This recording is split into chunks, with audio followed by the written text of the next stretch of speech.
Le Premier ministre. Statut du Premier ministre. Le Premier ministre est nommé par décret par le Président de la République.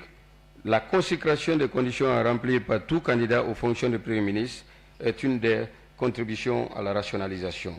Donc il faut être un citoyen guinéen reconnu pour son intégrité, son expérience professionnelle et sa haute qualification dans l'un des domaines économiques, social, juridiques, techniques ou scientifiques et leur bonne connaissance des réalités sociopolitiques, économiques et culturelles du pays.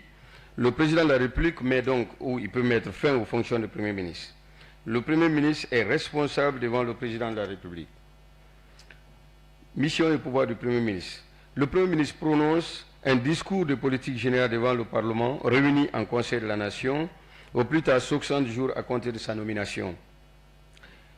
Le Premier ministre est chef du gouvernement et à ce titre, il est investi des fonctions d'impulsion, de direction et de coordination de l'action gouvernementale. Il dispose d'un pouvoir réglementaire qu'il exerce par arrêté dans les conditions déterminées par la présente Constitution et les lois. Il nomme aux emplois civils limitativement définis par une loi organique sur la base des principes de probité, d'inclusion, de compétence et de représentation territoriale. Le Premier ministre propose au Président de la République pour nomination des membres du gouvernement. Il est responsable de la promotion de la bonne gouvernance. Il impulse et veille à la cohérence de l'action de l'administration centrale, des autorités déconcentrées et décentralisées.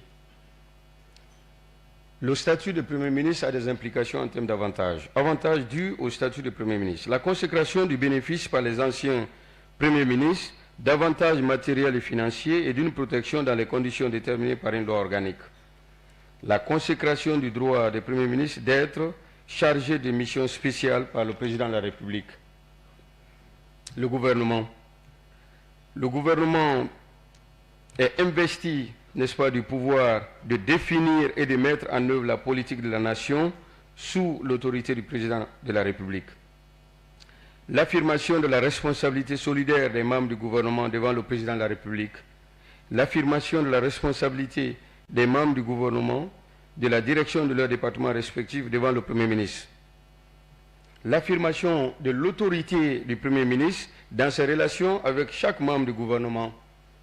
Tout membre du gouvernement auquel le Premier ministre requiert des informations, des documents ou des explications liées à la gestion de son département est tenu d'y répondre.